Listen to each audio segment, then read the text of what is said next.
Hello dear students, welcome to the Gateway Classes. My name is Gulshan Kumar और मैं आपको पढ़ा रहा हूं इंजीनियरिंग मैथमेटिक्स।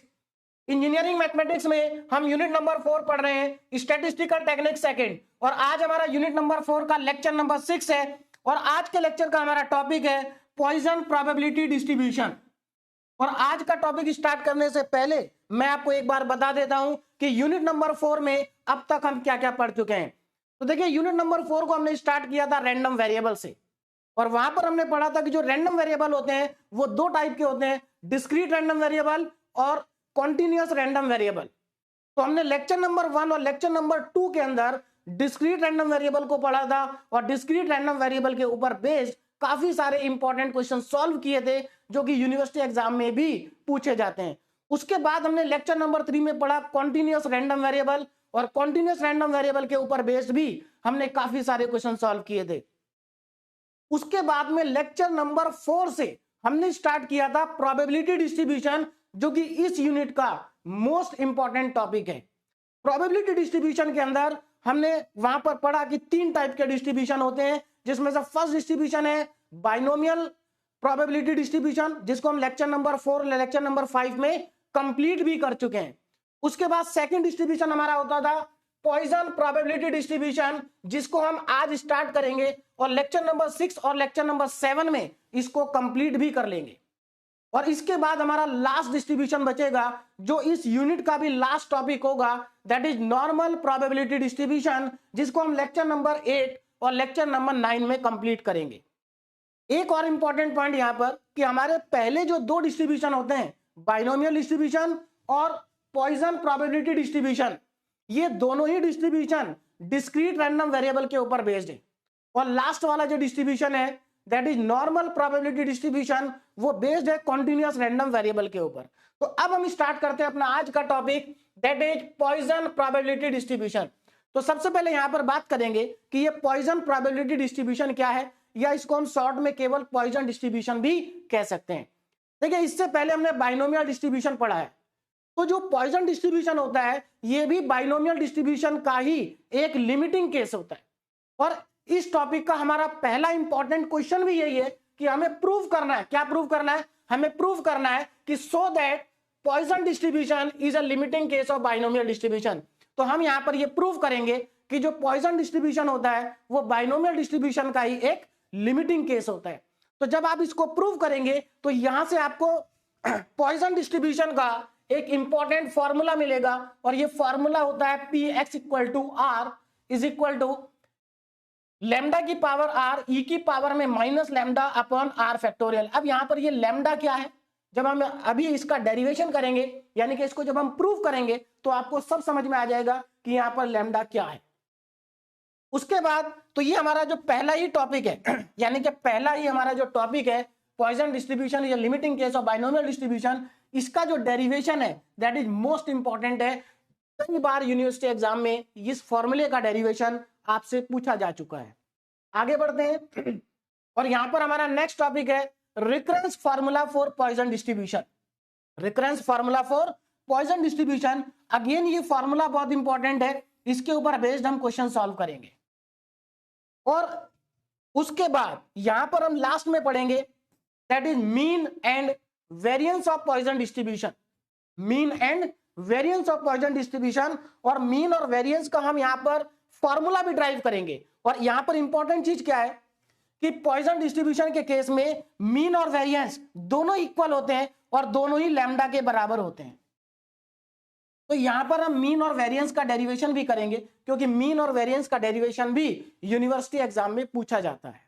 बात समझ में आ गई? यानी कि यहां पर दो डेरिवेशन बहुत ज्यादा इंपॉर्टेंट है, एक तो पॉइजन डिस्ट्रीब्यूशन के फॉर्मूले का और दूसरा मीन और वेरिएंस का।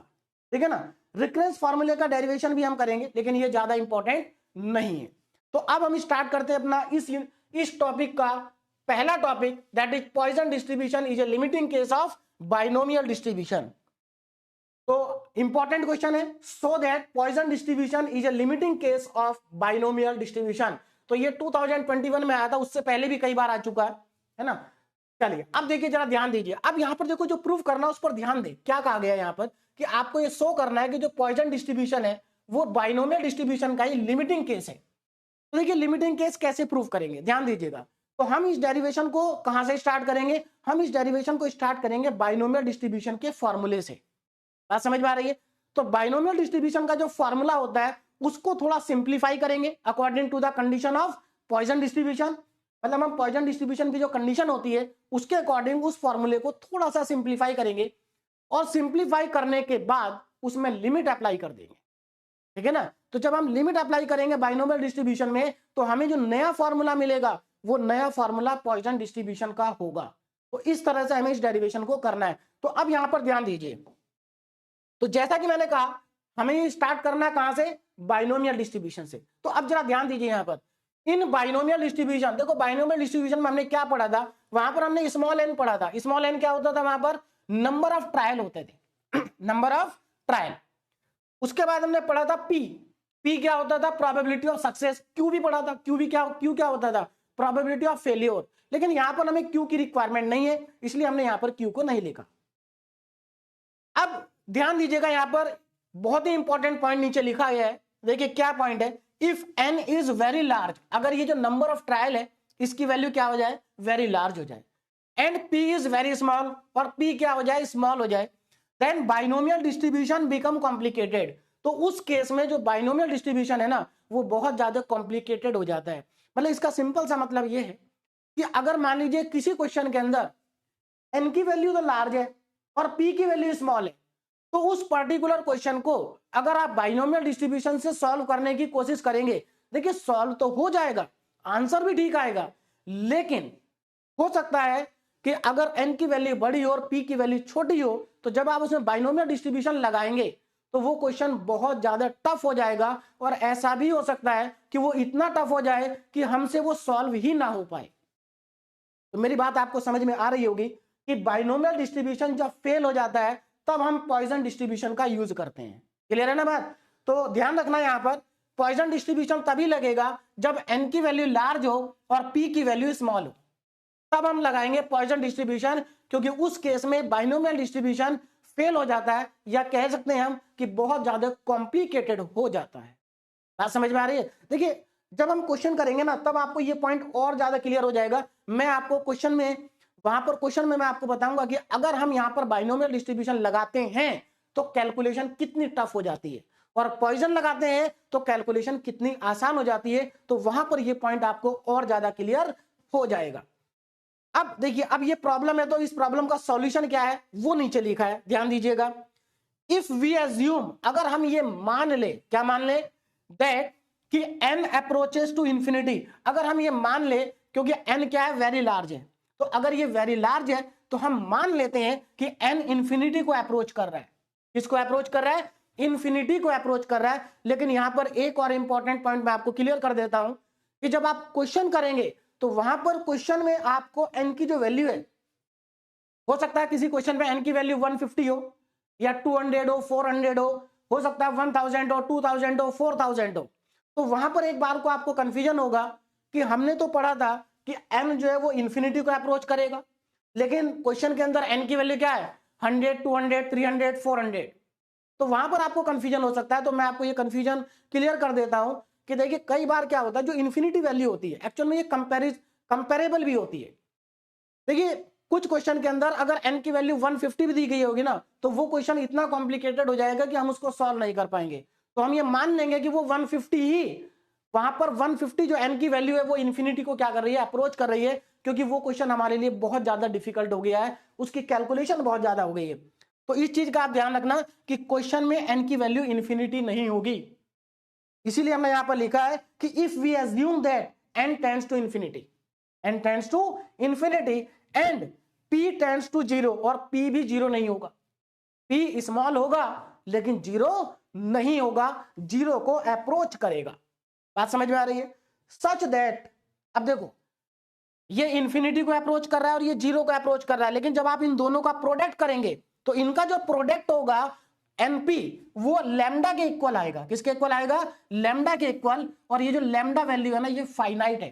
फाइनाइट मतलब ये ना तो बहुत ज्यादा छोटी होगी ना ही बहुत ज्यादा बड़ी होगी। बात समझ में आ रही है? तो यहां पर जो लैम्डा है वो फाइनाइट वैल्यू है और लैम्डा इक्वल टू क्या है, एनपी है। तो ये इंपॉर्टेंट फॉर्मूला आपके लिए कि आपको याद रखना है कि लैम्डा इक्वल टू एनपी होता है। तो अभी जो यहाँ पर सभी फॉर्मूलों के अंदर देखो लैम्डा आ रहा है, इसमें भी लैम्डा है, इसमें भी लैम्डा है और यहां पर भी लैम्डा है। तो अब आपको समझ में आ गया होगा कि लैम्डा इक्वल टू क्या होता है, एनपी होता है। तो मेरे ख्याल से ये पॉइंट भी आपको क्लियर हो गया होगा। अब थोड़ा सा आगे चलते हैं। देखिए, तो इफ यू एज्यूम, हमने अगर ये एज्यूम कर ले such that NP equal to lambda is finite, then we get Poisson approximation, या यहां पर आप पॉइजन डिस्ट्रीब्यूशन भी लिख सकते हैं। तो हमें क्या मिलेगा, then we get Poisson approximation to binomial distribution.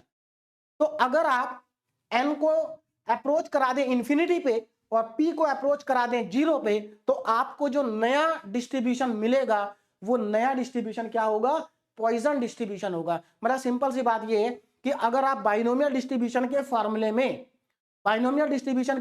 में लिमिट अप्लाई कर दे n टेंड्स टू इंफिनिटी, तो आपको पॉइजन डिस्ट्रीब्यूशन मिल जाएगा। और पॉइजन डिस्ट्रीब्यूशन का जो फॉर्मूला आएगा वो कहां पर अप्लाई होगा, जहां पर n की वैल्यू लार्ज होगी और p की वैल्यू स्मॉल होगी। यानी कि जहां पर बाइनोमियल डिस्ट्रीब्यूशन फेल हो जाएगा वहां पर पॉइजन डिस्ट्रीब्यूशन को आपको क्या करना होगा, यूज करना होगा। तो इतना मेरे ख्याल से आपको समझ में आ गया होगा और ये हमारा पॉइजन डिस्ट्रीब्यूशन का फॉर्मूला है। अब इस फॉर्मूले का प्रूफ हम स्टार्ट करते हैं। ये तो हमारा थ्योरेटिकल पार्ट था जो मैंने इसे पहले से ही लिखा हुआ था। अब हम इस फॉर्मूले का प्रूफ स्टार्ट करते हैं। ध्यान दीजिए ना, प्रूफ देखिए, अब यहां पर ध्यान देंगे तो हम सीधी सी बात है, जब इसका प्रूफ करेंगे तो हम स्टार्ट कहां से करेंगे, बाइनोमियल डिस्ट्रीब्यूशन के फॉर्मूले से, क्योंकि बाइनोमियल डिस्ट्रीब्यूशन के फॉर्मूले में ही हमें लिमिट को क्या करना है, अप्लाई करना है। तो मैं यहां पर बाइनोमियल डिस्ट्रीब्यूशन का फॉर्मूला लिख रहा हूं, P X equal to R. सभी स्टूडेंट को याद होगा क्योंकि लास्ट के 2 लेक्चर में हमने लगभग सभी क्वेश्चन में इस फॉर्मूले का यूज किया था। एन सी आर पी की पावर आर और Q की पावर में n माइनस आर। यहां पर R क्या होता था, नंबर ऑफ सक्सेस, है ना। तो हमारे पास R सक्सेस होंगी, इसकी प्रोबेबिलिटी क्या होती थी, NCR P की पावर R Q की पावर n माइनस आर। अगर आप ध्यान देंगे इस फॉर्मूले में ना तो Q है और ना ही NCR है, इन सबको हमें क्या करना पड़ेगा, यहां से हटाना पड़ेगा। अब देखिए कैसे, तो आगे चलते हैं और यहां पर हम सबसे पहले क्या करेंगे, Q को हटाएंगे। Q के प्लेस पर आप क्या लिख सकते हैं, 1 माइनस पी लिख सकते हैं। तो आगे चलते हैं और इस Q को रिप्लेस करते हैं। तो ध्यान दीजिएगा, P X equal to R is equal to N C R P की पावर आर और Q की जगह मैं लिखूंगा 1 माइनस पी और इसकी whole power n minus R. ऐसा मैंने क्यों लिखा, इसका रीजन भी हम आगे लिख देते हैं। क्योंकि आपके पास जो P प्लस Q होता है, यानी कि प्रोबेबिलिटी ऑफ सक्सेस और प्रोबेबिलिटी ऑफ फेलियर, उसकी वैल्यू होती है 1। तो यहां से हमें Q अगर हम फाइंड करेंगे तो 1 माइनस पी आएगा। तो हमने यहाँ पर Q की जगह 1 माइनस क्या लिख दिया, P लिख दिया। अब जरा यहाँ पर ध्यान देंगे, अब हम इसको और थोड़ा सिंप्लीफाई करते हैं। ये जो NCR फैक्टोरियल लिखा है इसको ओपन कर देते हैं, इसको क्या कर देते हैं, ओपन। तो नेक्स्ट स्टेप में मैं इसको ओपन करने जा रहा हूं, जरा ध्यान दीजिए। P X equal to R is equal to, अगर मैं इसको ओपन करूंगा तो ऊपर आएगा n फैक्टोरियल डिवाइड में, देखिए ऊपर तो आ जाएगा n फैक्टोरियल डिवाइड में क्या आएगा, n माइनस आर फैक्टोरियल। यही फॉर्मूला आपको लिखवाया था मैंने एनसीआर का, और इनटू में आर फैक्टोरियल। ये तो हमने एनसीआर को ओपन कर दिया। अब देखो आगे p की पावर कितनी है, r है, इनटू में। अब यहां पर इंपॉर्टेंट चीज है, जरा ध्यान देना। देखो इंपॉर्टेंट क्या है वो मैं आपको बता देता हूं, तो मैं आगे तक ड्रॉ कर लेता हूं। देखो यहां पर हाँ, ये 1 माइनस पी, ये p की पावर r है, ये 1 माइनस पी है। क्या मैं इस 1 माइनस पी को ऐसा लिख सकता हूं, 1 माइनस पी की whole power n, 1 minus P की whole power n into 1 minus P की होल पावर माइनस आर। देखो ये मैंने कैसे लिखा, ये 1 माइनस पी की whole power n minus R था, मैंने पावर को अलग अलग कर दिया। तो 1 माइनस पी पे एक बार पावर n आ गई, एक बार माइनस आर आ गई, क्योंकि जब बेस सेम होता है तो पावर ऐड हो जाती है। तो यहाँ पर देखो बेस सेम है, अगर आप पावर को ऐड करोगे तो वापस यही आ जाएगा। तो यहां तक मेरे ख्याल से सभी स्टूडेंट को समझ में आ गया होगा। अब मैं यहाँ पर क्या करूंगा, अब यहाँ पर मैं p की वैल्यू को सब्स्टिट्यूट करूंगा, क्योंकि मेरे पास जो फॉर्मूला मुझे प्रूव करना है उसमें p भी नहीं है। तो अब यहां पर क्या करेंगे हम, p, देखो p की जगह क्या पुट कर सकते हैं, p की जगह पुट कर सकते हैं लैम्डा अपॉन n। तो जहां जहां पर p है वहां वहां पर मैं लैम्डा अपॉन n को पुट करूंगा। ध्यान दीजिए, देखिए जहां जहां पर p है तो p x equal to r is equal to n factorial divided by n factorial, और डिवाइड में आएगा n minus R factorial, n minus R factorial into R factorial into, अब ये p है, p की जगह पर क्या पुट करेंगे, लैम्डा अपॉन n की होल पावर r, ऐसा सब्स्टिट्यूट कर सकते हैं, इंटू 1 माइनस, अब देखो यहां पर ऊपर ध्यान दो जरा, यहां भी 1 माइनस p है, तो यहां पर मैं 1 माइनस p की जगह पुट कर दूंगा लैम्डा अपॉन n की whole power n divided by, अब ये देखो इसकी पावर नेगेटिव है, पहले तो ये नीचे आएगा और ये हो जाएगा 1 माइनस लैम्डा अपॉन n की होल पावर r। तो मेरे ख्याल से ये बात आपको समझ में आई होगी कि इसको मैं नीचे क्यों लेके आया।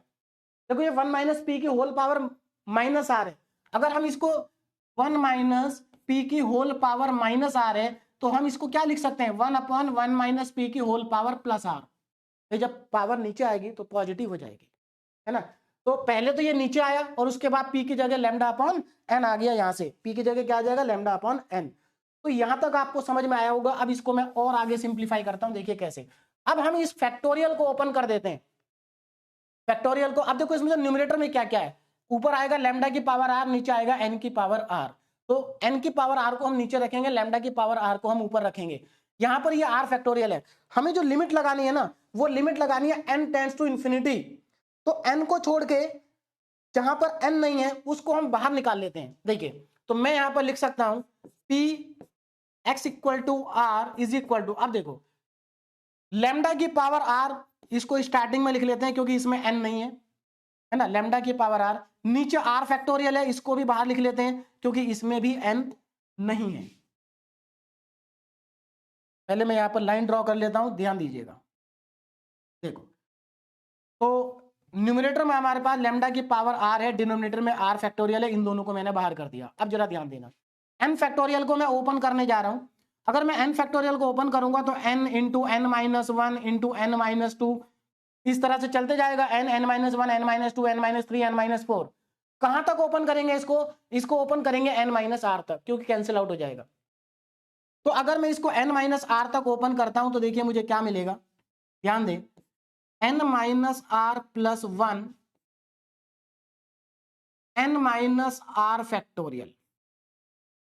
अब देखो ये कैसे आया, जरा ध्यान देना। मैंने आपसे क्या कहा, इस फैक्टोरियल को n माइनस आर तक हम क्या करेंगे, ओपन करेंगे, जिससे कि हमारा n माइनस आर फैक्टोरियल से n माइनस आर फैक्टोरियल क्या हो जाए, कैंसिल आउट हो जाए।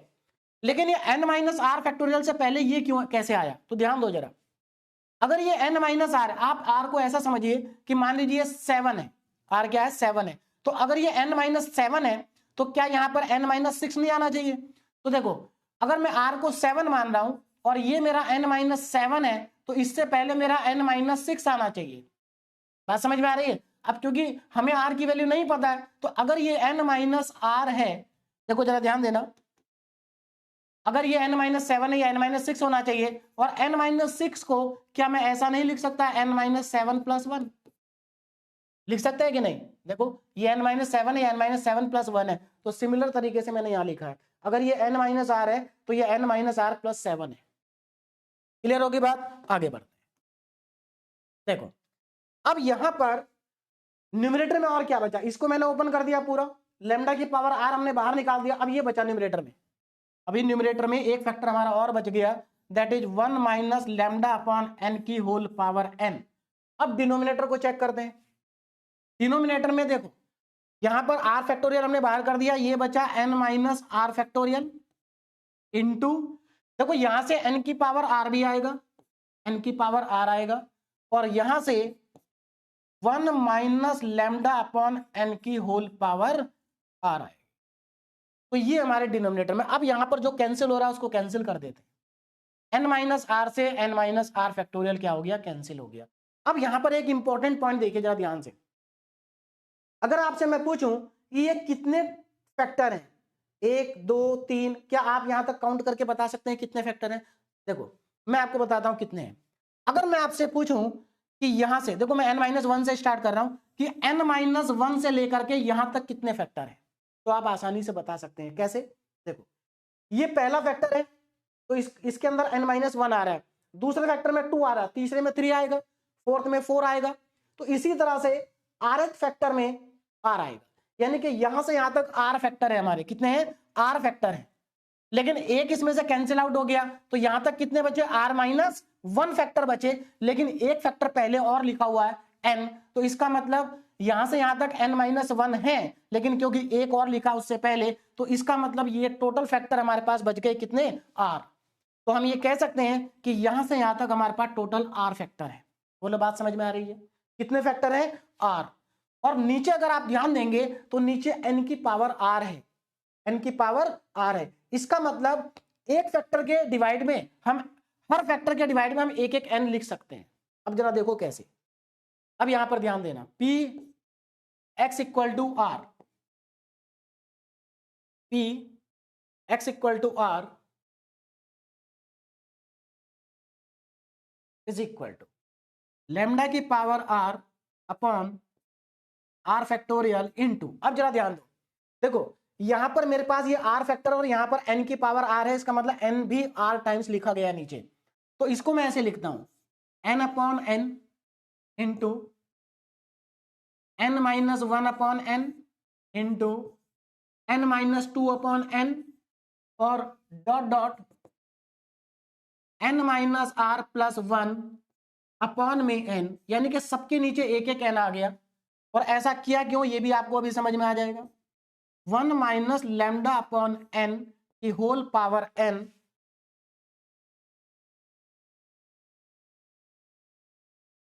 हाँ इसको न्यूमरेटर में लिखेंगे 1 माइनस लैम्डा अपॉन n की होल पावर n, और इसके डिवाइड में आएगा 1 माइनस लैम्डा अपॉन n की होल पावर r।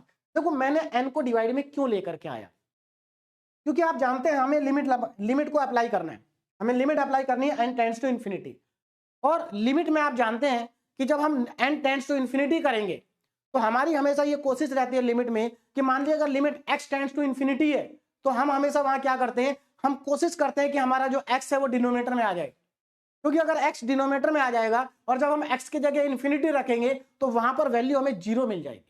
तो हम यही चाहते हैं कि हमारा जो n है वो डिनोमिनेटर में चला जाए। अब जरा ध्यान से देखो, अब अगर मैं इसको सिंप्लीफाई करूं, देखिए सिंप्लीफाई अगर मैं इसको करता हूं तो क्या मिलेगा, P X equal to R is equal to lambda की power r upon r factorial into, देखो यहां तो n से n कैंसिल आउट हो गया, ये बचा 1 इनटू, यहां पर देखो अगर आप इनको अलग अलग करते हैं तो यहां पर आपको क्या मिलेगा, 1 माइनस 1 अपॉन n मिलेगा, यहां पर आपको 1 माइनस 2 अपॉन n मिलेगा, और ऐसे डॉट डॉट डॉट, यहां पर देखो यहां पर 1 minus R upon N, 1 minus R upon N और प्लस 1 अपॉन एन मिलेगा, और यहां पर तो पहले से हमारे पास n अलग अलग है, तो यहां पर 1 माइनस लैम्डा अपॉन एन की होल पावर n, और डिवाइड में 1 माइनस लैम्डा अपॉन एन की होल पावर r मिलेगा। बस अब आपको लिमिट अप्लाई कर देनी, अब आपको आंसर मिल जाएगा,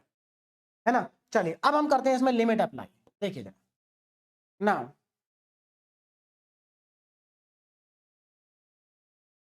अब यहां पर ध्यान देंगे, हाँ अब मैं यहां पर लिमिट अप्लाई करने जा रहा हूं तो P X equal to R, P X equal to R, P X equal to R is equal to, अब ध्यान देना, देखो limit n tends to infinity, limit n tends to infinity, और जो भी लिखा हुआ उसको सबको यहां लिख लेता हूं मैं। हमारे पास है लैम्डा की power r upon r factorial, और ब्रैकेट में 1 माइनस 1 अपॉन n, पहला ब्रैकेट है हमारे पास, 1 minus 2 upon n, 1 minus 2 upon n, और उसके बाद डॉट डॉट डॉट, और नेक्स्ट ब्रैकेट हमें मिलेगा 1 माइनस r अपॉन n और 1 upon n, r upon n और प्लस 1 अपॉन n, और इसके बाद 1 minus lambda upon n, 1 minus lambda upon N की होल पावर एन और डिवाइड में 1 माइनस लैम्डा अपॉन एन की होल पावर।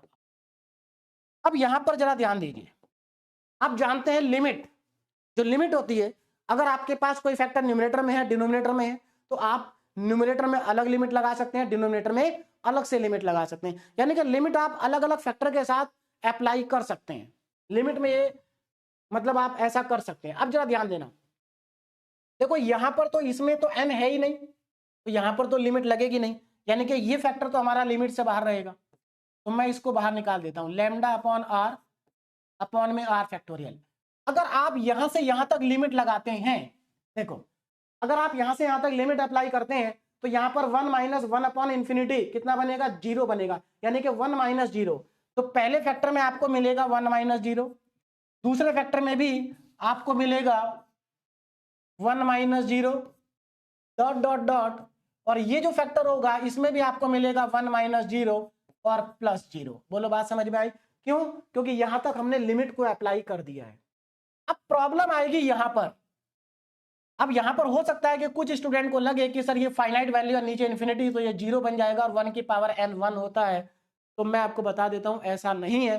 यहां पर मैं आपको बताता हूं क्या होगा। देखिए पहले हम यहां पर लिमिट लगा लेते हैं, limit n tends to infinity 1 minus lambda upon n की power n divided by limit 1 minus lambda upon n की होल पावर r और n टेंड्स टू इंफिनिटी।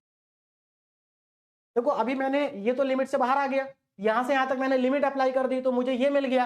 अब इसमें भी मैंने लिमिट अप्लाई किया, इसमें भी मैंने लिमिट को अप्लाई किया। अब जरा ध्यान दें, नेक्स्ट स्टेप देखिए, लैम्डा की power r upon r factorial. अब देखो ये तो सब 1 1 1 1 बचे, ये सब क्या बचे, 1 1 बचे, तो 1 इंटू 1 इंटू 1 1 ही होता है सब। तो हमारे पास अब ये फाइनली क्या आ गया, अब जरा ध्यान देना, जो limit n tends to infinity और 1 माइनस लैम्डा की पावर n है, 1 माइनस लैम्डा की पावर n है। अब जरा ध्यान देना, इसकी जो वैल्यू होती है वो होती है e की पावर में माइनस लैम्डा। अब ये कहां से आया, अभी मैं आपको बताता हूं। देखिए e की पावर में माइनस लैम्डा और अपॉन में इसकी वैल्यू होती है 1। अब ये कहां से लिखा मैंने, कैसे लिखा, तो अब यहां पर मैं आपको बता देता हूं कि हमारे पास दो इंपॉर्टेंट फार्मूले होते हैं जो हमने कैलकुलस में पढ़े थे, कैलकुलस में पढ़े थे जब हम लिमिट पढ़ रहे थे। बहुत बार हमने मैथमेटिक्स 2 में भी, मैथमेटिक्स 1 में भी इन फार्मूलों का यूज किया है और मैथमेटिक्स 4 में भी किया है स्टार्टिंग में। देखिए क्या है फार्मूले, जरा ध्यान दीजिएगा। पहला फार्मूला लिमिट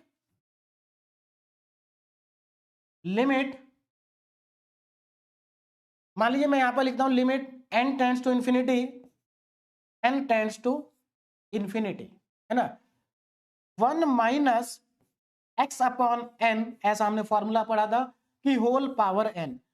तो आपको याद आ रहा होगा इसका फॉर्मूला का आंसर होता था e की पावर माइनस x। ये लिमिट का फॉर्मूला है। अगर 1 माइनस एक्स अपॉन एन की होल पावर n आ जाए, मतलब यहां पर भी n और यहां पर भी n, तो उस केस में e की पावर माइनस एक्स हो जाता है। अगर यहां पर प्लस होता तो e की पावर प्लस एक्स हो जाता है। दूसरा फॉर्मूला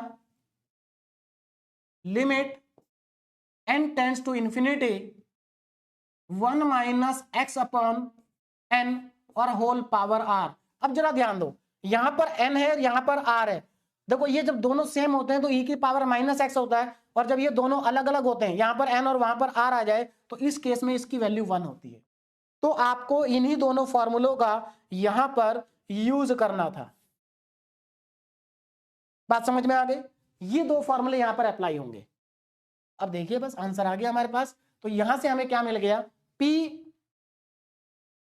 देखिए यहां से हमें मिल गया लैम्डा की पावर r अपॉन r फैक्टोरियल, ये सब 1 1 है, इंटू e की पावर में माइनस लैम्डा, और फाइनली हमारा जो आंसर आ गया that is P X equal to r lambda की पावर r e की पावर में माइनस लैम्डा अपॉन में r फैक्टोरियल, और यही हमारा इसका प्रूफ है। तो मेरे ख्याल से अब सभी स्टूडेंट को समझ में आ गया होगा, सिंपल सा प्रूफ है ना। तो हमने ये फॉर्मूला प्रूव कर दिया, लैम्डा की पावर r e की power minus lambda upon R factorial and this is known as Poisson distribution. यही हमारा क्या है, यही हमारा पॉइजन डिस्ट्रीब्यूशन है। तो देखो हमने बाइनोमियल डिस्ट्रीब्यूशन से स्टार्ट किया, पहले उसको सिंप्लीफाई किया, फिर उसमें लिमिट लगाई और हमें पॉइजन डिस्ट्रीब्यूशन मिल गया।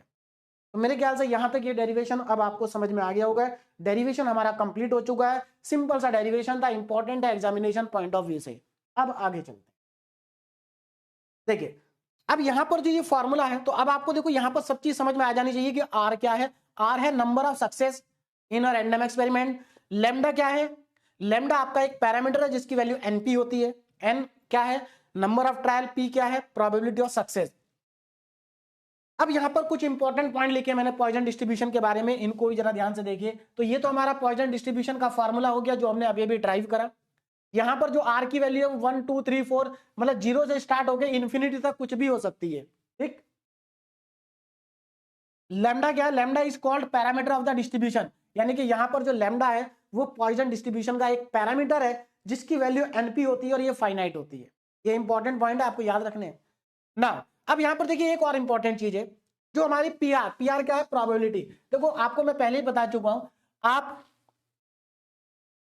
यहां पर कोई कंफ्यूजन नहीं होना चाहिए कि आप चाहे पी आर लिखें या P X equal to R लिखें, बात एक ही है ना। ये दोनों अलग अलग रिप्रेजेंटेशन है प्रोबेबिलिटी ऑफ सक्सेस का। यहां पर क्या है एक्चुअल में, प्रोबेबिलिटी ऑफ सक्सेस। आर क्या है, number of success.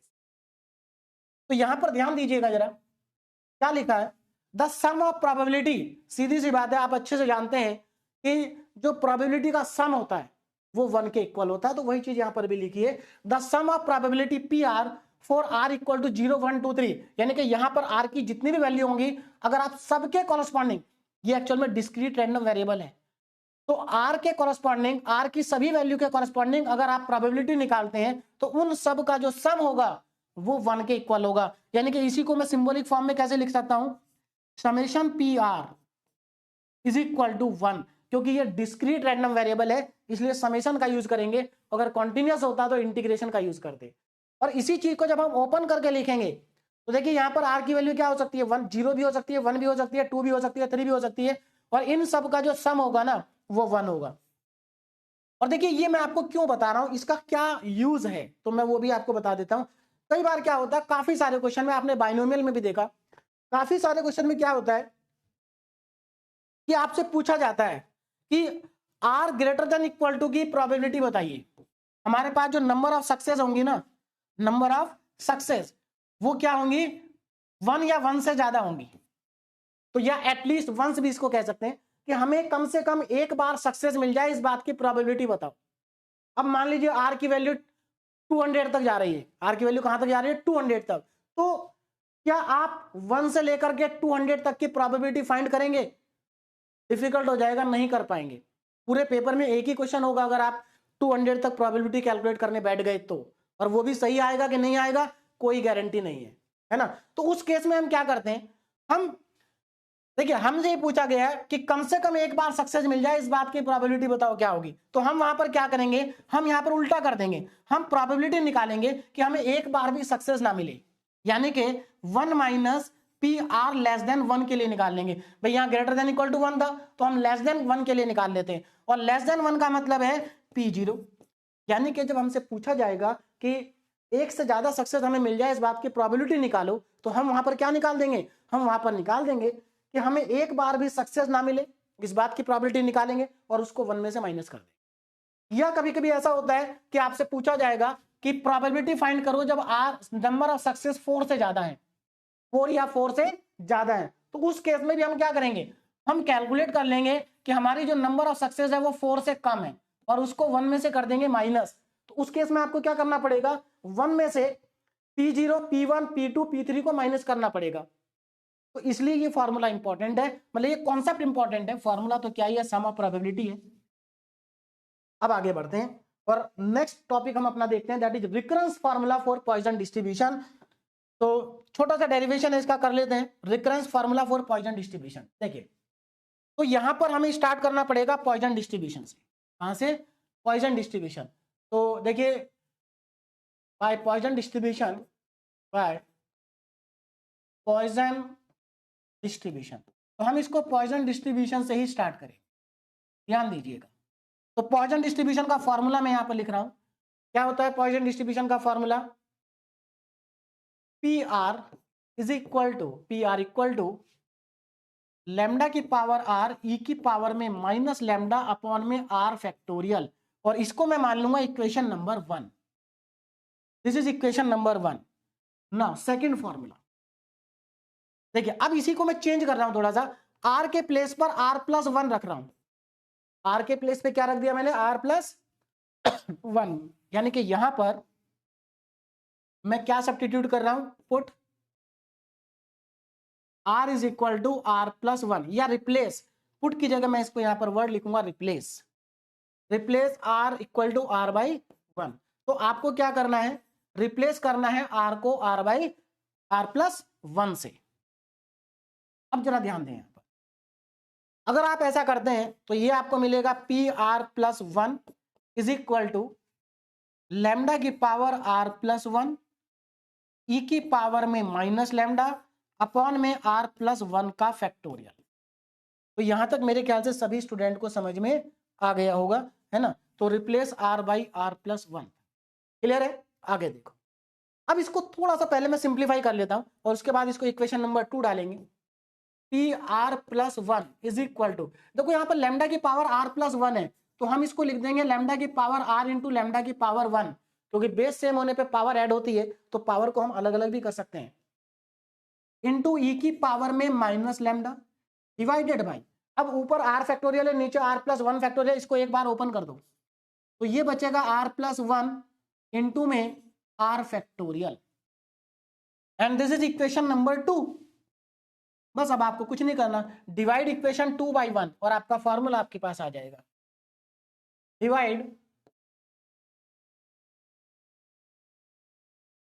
Divide equation 2/1, देखिए डिवाइड 2/1, तो इक्वेशन 2 को 1 से डिवाइड करेंगे, तो अगर आप ऐसा करते हैं तो देखिए आपको क्या मिलेगा? PR+1 तो ऊपर रहेगा और नीचे आ जाएगा PR, क्योंकि आप जानते हैं जब दो इक्वेशन को डिवाइड किया जाता है तो LHS को LHS से डिवाइड करते हैं, RHS को RHS से डिवाइड करते हैं। तो इक्वल टू में पहले मैं RHS लिख लेता हूं इक्वेशन 2 का, लैम्डा की power R into lambda into E की पावर में minus lambda divided by r+1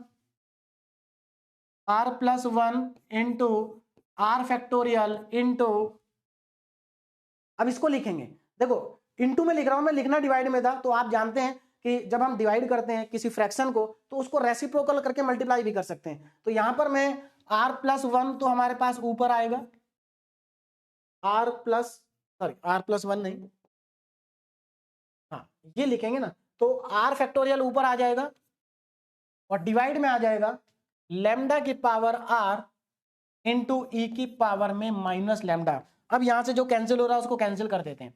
देखो ई की पावर लैम्डा से ई की पावर लैम्डा कैंसिल हो गया, लैम्डा की पावर आर से लैम्डा की पावर आर कैंसिल हो गया, आर फैक्टोरियल से आर फैक्टोरियल कैंसिल हो गया, जो बचा उसको लिख लेते हैं। तो हमारे पास जो बचा that is PR+1 divided by PR is equal to, यहां पर बचेगा लैम्डा अपॉन में r+1, और इस PR को उधर ले जाते हैं तो हमारे पास यहां पर आ जाएगा PR+1 is equal to lambda upon r+1 और PR, और यही हमारे पास फाइनल रिकरेंस रिलेशन है।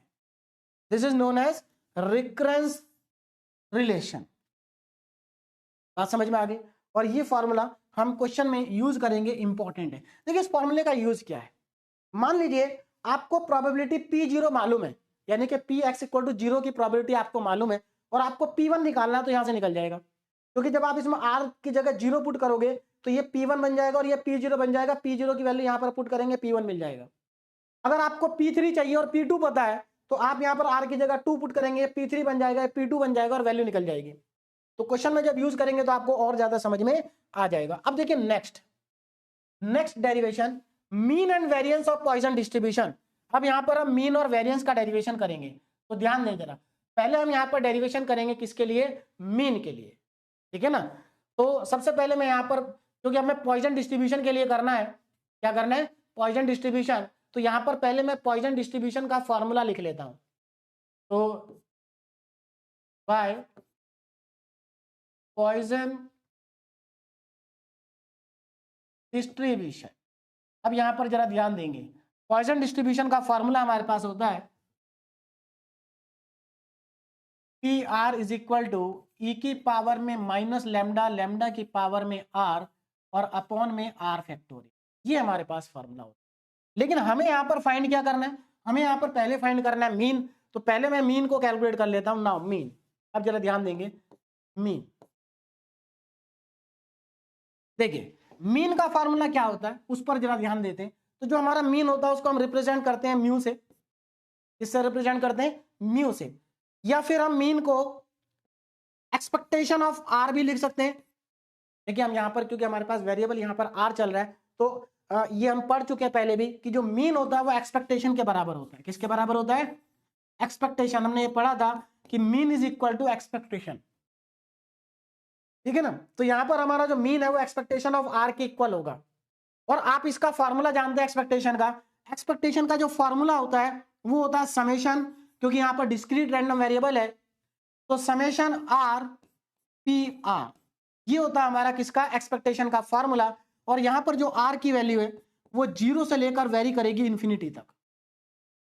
0 से लेकर कहां तक वेरी करेगी? इन्फिनिटी तक। बस इसको सिंप्लीफाई करना हमें। अब देखो जरा, इसको सॉल्व करेंगे तो यहां पर पी आर की वैल्यू पुट कर देंगे। क्या कर देंगे? पी आर की वैल्यू पुट कर देंगे। तो हमें क्या मिलेगा? That is mu equal to, या एक्सपेक्टेशन इक्वल टू, तो यहां पर mu is equal to R की वैल्यू 0 से लेकर इन्फिनिटी तक वेरी करेगी आर, और पी आर कितना है? ई की पावर में माइनस लैम्डा, लैम्डा की पावर में आर अपॉन में आर फैक्टोरियल। तो यहां पर देखो आर की वैल्यू 0 से इन्फिनिटी तक वेरी कर रही है, तो ई की पावर माइनस लैम्डा तो कांस्टेंट हो गया, इसको बाहर कर देते हैं। तो यहां से mu is equal to E की पावर माइनस लैम्डा बाहर आ जाएगा समेशन से। आर हमारा वेरी करेगा 0 से लेकर के इन्फिनिटी तक, और अंदर क्या बचेगा?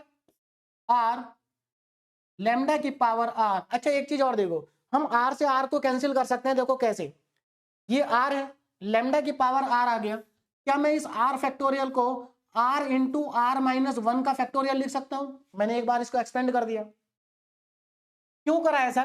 क्योंकि यहां पर हमारे पास आर से आर हो गया कैंसिल। क्या हो गया? आर से आर हमारे पास यहां पर क्या हो जाएगा? कैंसिल हो जाएगा। और एक और इंपॉर्टेंट बात जो यहां पर हमें चेंज करनी पड़ेगी वो क्या है? देखो ये आर 0 से था इन्फिनिटी तक, लेकिन क्योंकि मैंने इसको एक्सपेंड कर दिया और यहां पर आर माइनस 1 कर दिया, तो अब ये आर 0 नहीं हो सकता। क्यों? क्योंकि अगर मैं आर को यहां 0 रखूंगा, अगर मैं यहां पर आर को अगर मैं 0 रखता हूं, तो ये 0 माइनस 1 यानी कि -1 फैक्टोरियल हो जाएगा। और आपने कैलकुलस में पढ़ा है कि -1 फैक्टोरियल जो होता है वो इन्फिनिटी होता है। बात समझ में आ रही? तो इसलिए हमें यहां से इन्फिनिटी नहीं बनाना है, हमें यहां से 0 को हटाना पड़ेगा। तो अगले यहां पर इस स्टेप में हम 0 को क्या कर देते हैं? 0, आर टेंड्स टू आर 0 से स्टार्ट था ना, इस आर को हम स्टार्ट करेंगे 1 से। ये यहां पर इंपॉर्टेंट पॉइंट है कि हम आर को 1 से स्टार्ट करेंगे इन्फिनिटी तक। अब आगे देखिए, नेक्स्ट स्टेप देखिए अब क्या होगा यहां पर। तो mu is equal to E की पावर में माइनस लैम्डा, ऊपर लैम्डा की पावर आर है, समेशन आर 1 से स्टार्ट है इन्फिनिटी तक, लैम्डा की पावर आर अपॉन में आर माइनस 1 फैक्टोरियल, ये हमारे पास। अब यहां पर हम आर की वैल्यू देखिए, आर को ध्यान दीजिए, आर कहां से स्टार्ट है? 1 से स्टार्ट है। तो अब हम यहां पर आर की वैल्यू को सब्स्टिट्यूट करते जाएंगे, तो देखो हमें क्या मिलेगा।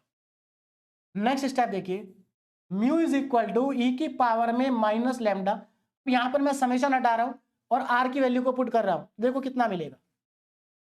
अगर आर की वैल्यू 1 पुट करते हैं तो ऊपर मिलेगा लैम्डा अपॉन 1 माइनस 1 होगा 0, और आप जानते हैं 0 का फैक्टोरियल 1 होता है, तो यहां पर लैम्डा अपॉन 1 आ जाएगा प्लस, क्योंकि समेशन लगा है तो जैसे जैसे आप आर पुट करते जाओगे प्लस होता जाएगा। अब आर की जगह 2 पुट करेंगे तो ये लैम्डा स्क्वायर बनेगा, और यहां पर 2 माइनस 1 1 का फैक्टोरियल बनेगा। आगे बढ़ते हैं, प्लस अब यहाँ पर r की जगह जब आप 3 पुट करोगे तो ये लैम्डा की पावर 3 बनेगा और यहाँ पर 2 फैक्टोरियल बनेगा प्लस, अगर आप r की जगह 4 पुट करते हैं तो ये लैम्डा की पावर 4 बनेगा और अपॉन में 3 फैक्टोरियल बनेगा और प्लस, इस तरह से करते करते ये इन्फिनिटी तक जाएगा, क्योंकि r की वैल्यू कहां तक है, इन्फिनिटी तक है। अब यहां पर क्या करना है जरा ध्यान देंगे, यहां पर आपको mu is equal to E की पावर में माइनस लैम्डा। अब देखो ध्यान दो, यहां से मैं लैम्डा को कॉमन ले सकता हूं क्योंकि देखो लैम्डा सभी में है, तो यहां से लैम्डा कॉमन आ जाएगा। कॉमन लेने के बाद यहां पर क्या बचेगा, 1/1 यानी कि 1 बचेगा प्लस, यहां पर क्या बचेगा, lambda upon 1 factorial plus lambda square upon 2 factorial plus lambda की पावर 3/3 फैक्टोरियल प्लस, और डैश डैश करते जाएंगे। और मेरे ख्याल से बहुत सारे स्टूडेंट को समझ में आ गया होगा कि ये सीरीज बन गई है। किसकी सीरीज बनी है, ई की पावर लैम्डा की। देखिए ई की पावर एक्स की सीरीज का फॉर्मूला मैं आपको बहुत बार लिखवा चुका हूं, 1 plus x upon 1 factorial plus x square upon 2 factorial plus x cube upon 3 factorial और प्लस डैश डैश डैश। देखो यही तो बन गया, एक्स की जगह लैम्डा आ रहा है ना। तो ये फॉर्मूला अगर आपको याद नहीं है तो इसको नोट कर लीजिए, मैं इसको रफ कर रहा हूं। तो यहां से हमें क्या मिल गया, मीन। अब मैं यहां पर मीन ही लिख देता हूं, mean is equal to E की पावर में माइनस लैम्डा इंटू लैम्डा और इंटू ई की पावर में प्लस लैम्डा। अब जरा ध्यान दो, ई की पावर में माइनस लैम्डा, ई की पावर में प्लस लैम्डा, बेस सेम है, पावर ऐड हो जाएगी और जब पावर ऐड हो जाएगी तो माइनस लैम्डा प्लस लैम्डा बनेगा 0 और ई की पावर 0 होता है 1, है ना। तो यहां पर लैम्डा इंटू ई की पावर में 0 बनेगा, तो फाइनली आपके पास जो मीन आ जाएगा वो लैम्डा के इक्वल आएगा और यही हमें प्रूव करना था। तो यहां से हमें समझ में आ गया कि पॉइजन डिस्ट्रीब्यूशन के केस में जो मीन होता है वो लैम्डा के इक्वल होता है। अब हम निकालेंगे वेरिएंस, और यहां पर अगर आप वेरिएंस को ध्यान देंगे तो वेरिएंस भी लैम्डा ही होता है, और लैम्डा क्या है, एनपी है, एन इंटू पी।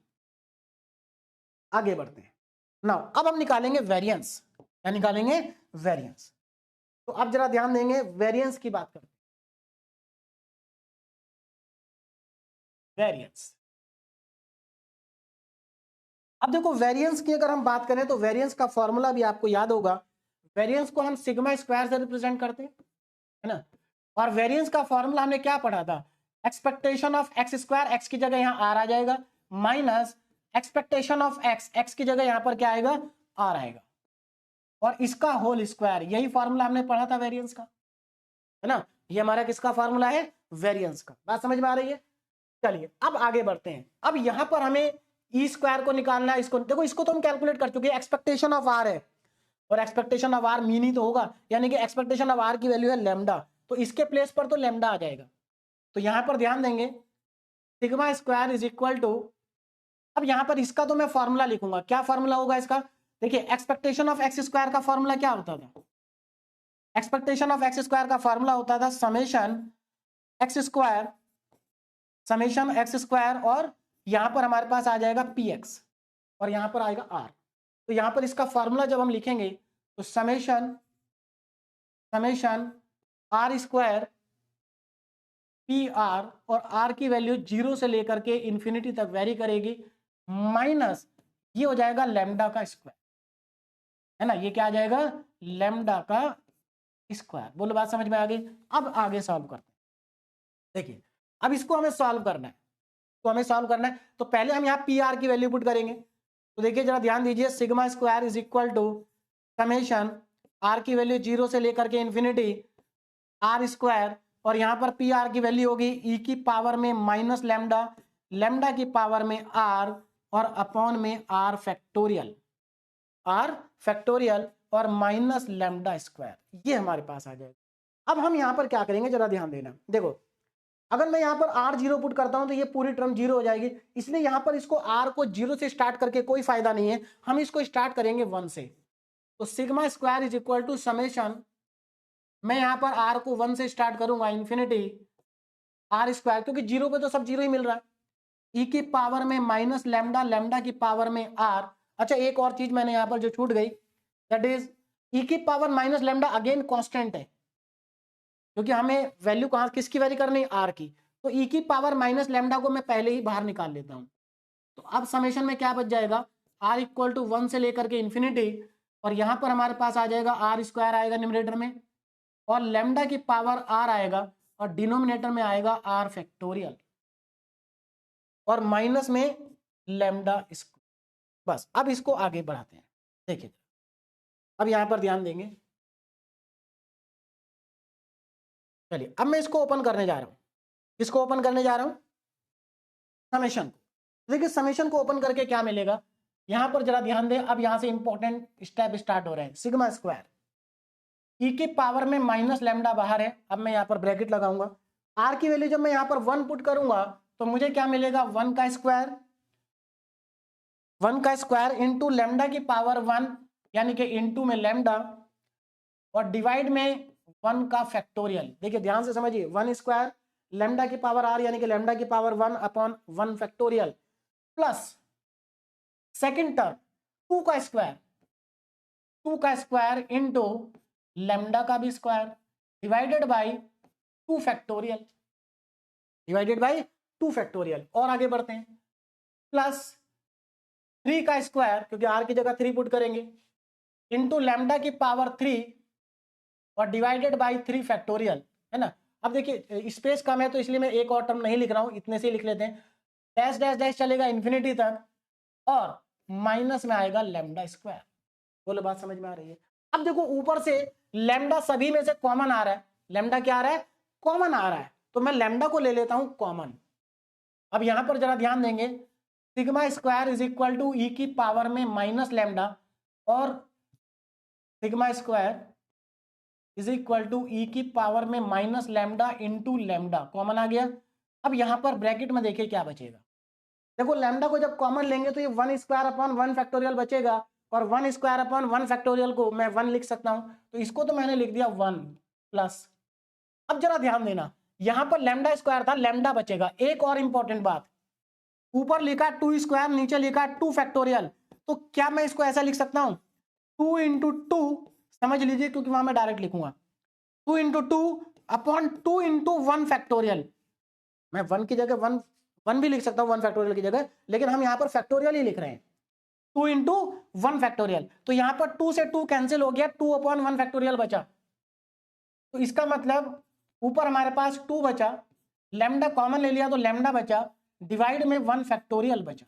देखो 2 अपॉन 1 फैक्टोरियल, लैम्डा एक कॉमन आ गया, एक बच गया, प्लस। आगे बढ़ते हैं, अब आगे देखो नेक्स्ट टर्म आगे है, ऊपर 3 स्क्वायर और नीचे है 3 का फैक्टोरियल। क्या मैं इसको ऐसा लिख सकता हूं, 3 इंटू 3 अपॉन 3 इंटू 2 फैक्टोरियल, एक 3 से एक 3 कट जाएगा, यानी कि फाइनल आपके पास बचा 3 अपॉन 2 फैक्टोरियल। तो यहां पर यहां पर हमारे पास बचा 3, और एक लैम्डा कॉमन आ चुका है तो 3 लैम्डा स्क्वायर, और अपॉन में 2 फैक्टोरियल, ठीक है ना। और आगे बढ़ते हैं, अब यहां पर मैं एक टर्म और लिख लेता हूं क्योंकि हमें जरूरत पड़ेगी।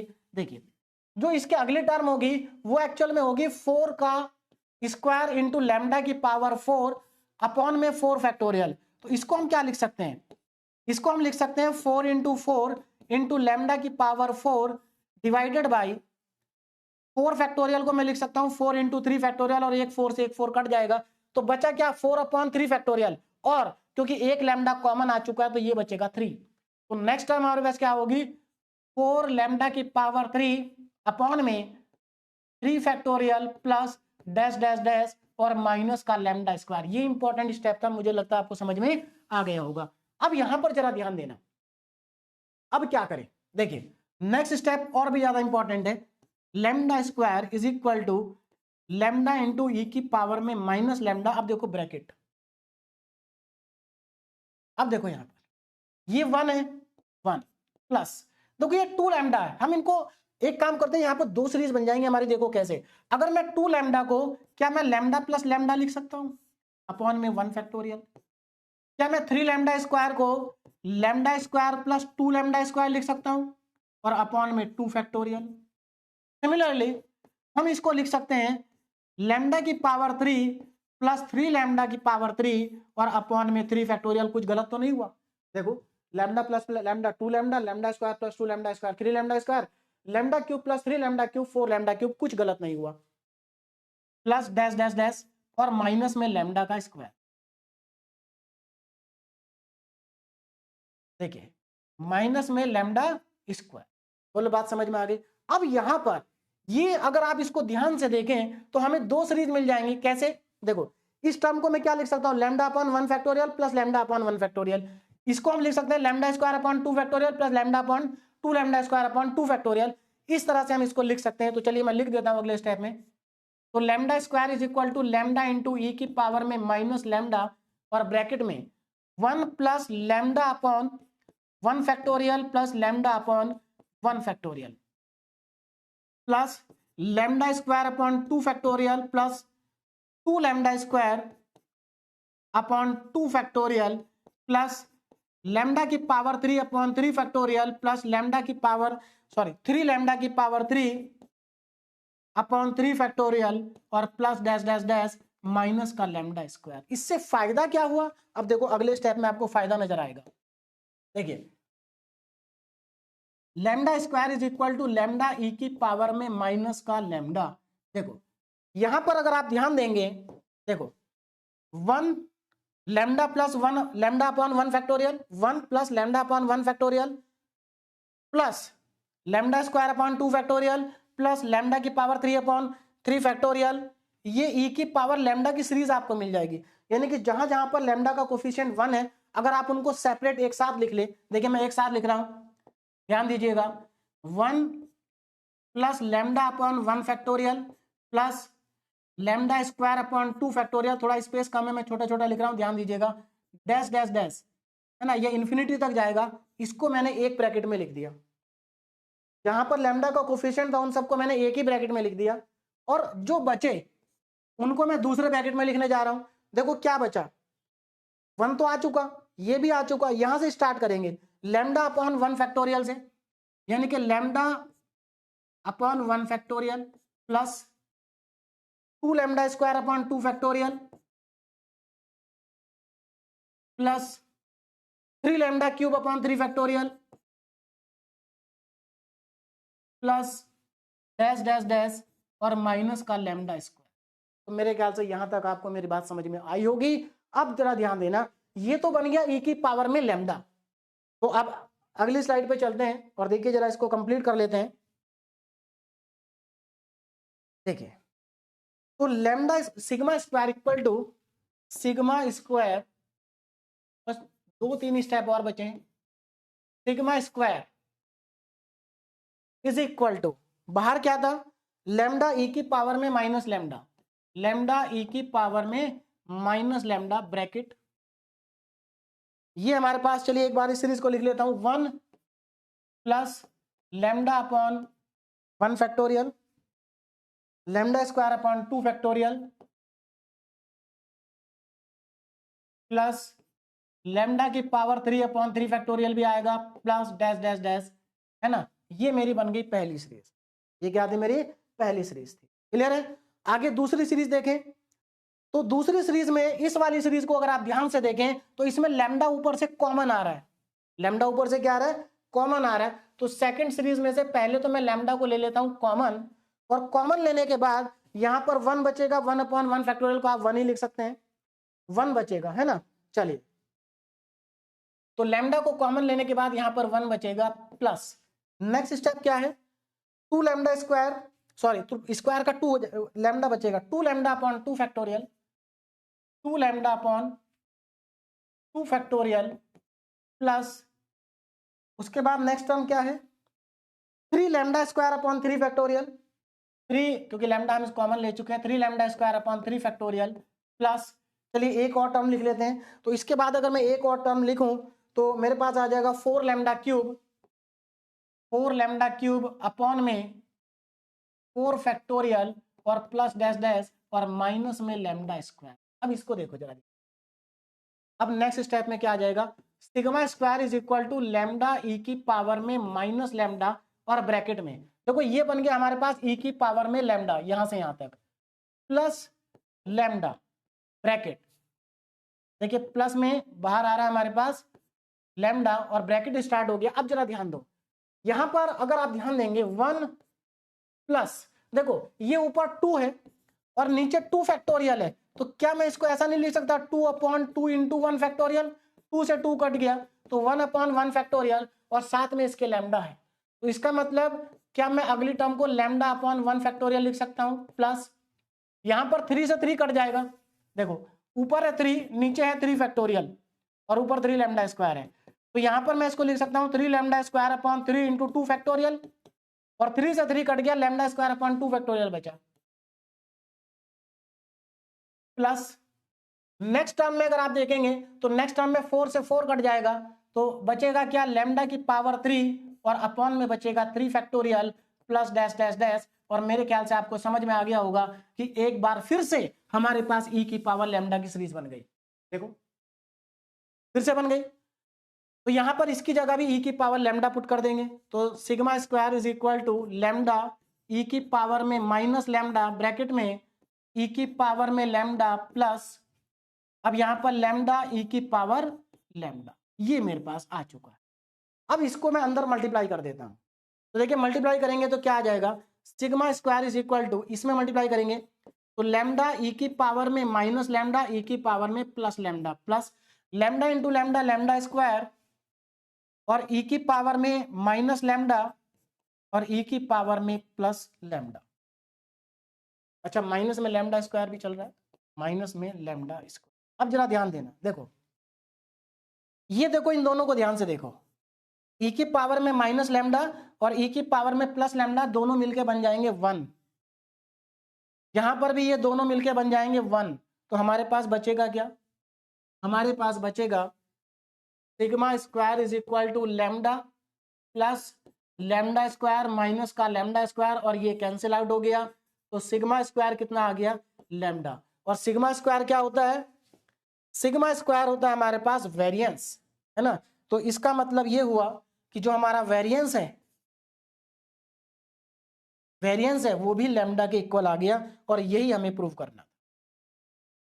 तो मेरे ख्याल से ये कॉन्सेप्ट सबको समझ में आ गया होगा, है ना, तो हमने यहाँ पर सारे डेरिवेशन अपने कंप्लीट कर लिए, 3 डेरिवेशन थे, तीनों डेरिवेशन मैंने आपको करा दिए हैं। अब हम करते हैं इनके ऊपर बेस्ड कुछ इंपॉर्टेंट क्वेश्चन, है ना, तो यहाँ पर 3 इंपॉर्टेंट क्वेश्चन मैं आपको कराने जा रहा हूँ। जो कॉन्सेप्ट हमने आज पढ़ा, जो डेरिवेशन हमने आज पढ़े, उन फॉर्मूले के ऊपर बेस्ड यहाँ पर मैं 3 क्वेश्चन आपको कराऊंगा, और उसके बाद जो हमारा नेक्स्ट लेक्चर आएगा उसमें हम और काफी सारे इंपॉर्टेंट क्वेश्चन करेंगे जो कि बेस्ड होंगे पॉइजन डिस्ट्रीब्यूशन पे। तो देखिए पहला क्वेश्चन क्या है हमारा, ध्यान दें, if a random variable x, x क्या है, रैंडम वेरिएबल है, फॉलो ए पॉइजन डिस्ट्रीब्यूशन, और ये पॉइजन डिस्ट्रीब्यूशन को फॉलो करता है सच दैट, किस तरह से फॉलो करता है, सच दैट, देखो ये इक्वेशन दे रखी है, देखो इस इक्वेशन का मतलब क्या है कि प्रोबेबिलिटी x इक्वल टू 2 पर equal to probability x equal to 4 पर उसका 9 टाइम्स कर दिया प्लस 90 टाइम कर दिया प्रोबेबिलिटी x इक्वल टू 6 पर, ये बराबर है। तो देखो आपको कुछ नहीं करना है, बहुत सिंपल सा क्वेश्चन है,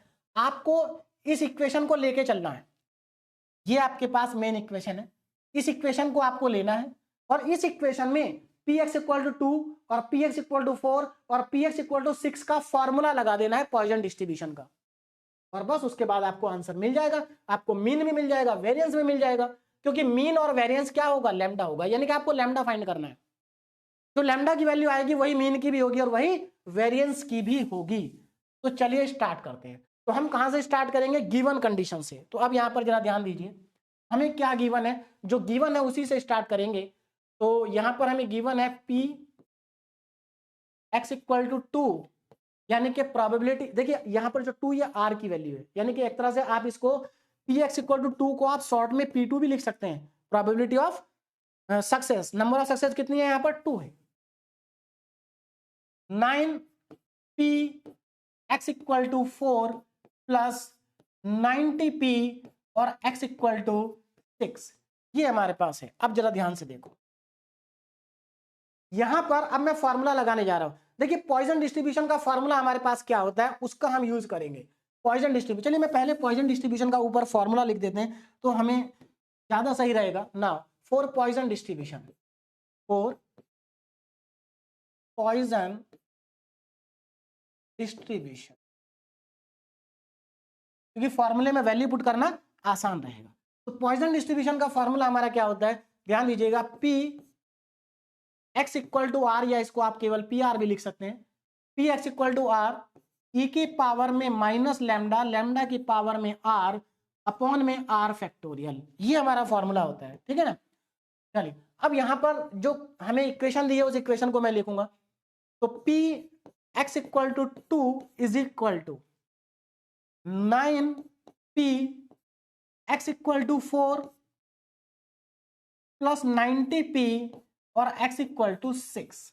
अब यहां पर जरा ध्यान देना, कुछ नहीं करना आपको, सिर्फ फॉर्मूला अप्लाई करना। देखो p एक्स इक्वल टू 4 का ये फॉर्मूला है, तो अगर आप यहां पर कंपैरिजन करो तो r की वैल्यू कितनी है 2, तो यहां पर जहां जहां r आ रहा है वहां वहां पर 2 पुट कर दो। तो चलिए स्टार्ट करते हैं। तो ये फॉर्मूला मुझे लिखना है e की पावर में माइनस लैम्डा, लैम्डा की पावर में r, r मतलब 2 upon R factorial, R factorial मतलब 2 फैक्टोरियल इज इक्वल टू, यहां पर आ जाते हैं भाई 9 तो पहले से ही कांस्टेंट दिया गया है, इसका फॉर्मूला लगाते हैं। अब आपको फिर से यही फॉर्मूला लगाना है, बस आर की जगह क्या पुट करना है 4 पुट करना है। तो ई की पावर में माइनस लैम्डा, लैम्डा की पावर में 4 और डिवाइडेड बाई 4 फैक्टोरियल प्लस यहां पर आ जाओ 90 तो कांस्टेंट है इनटू इसका फॉर्मूला लगाते हैं, यानी कि आर की जगह 6 रखेंगे, तो ई की पावर में माइनस लैम्डा, लैम्डा की पावर में 6 और अपॉन में 6 फैक्टोरियल। अब अगर आप ध्यान देंगे ई की पावर माइनस लैम्डा सभी टर्म में आ रहा है, तो राइट साइड से ई की पावर माइनस लैम्डा को आप कॉमन लेके कैंसिल आउट कर दीजिए। चलिए तो यहां पर ऊपर से ई की पावर माइनस लैम्डा और लैम्डा स्क्वायर अपॉन में 2 फैक्टोरियल,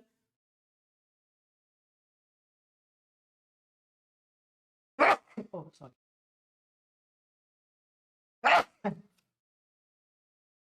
तो ई की पावर में minus lambda, lambda square upon 2 factorial equal to, अब यहां जरा ध्यान देंगे, देखिए 9 इंटू ई की पावर में माइनस लैम्डा, अच्छा इसको तो मुझे कॉमन लेना है,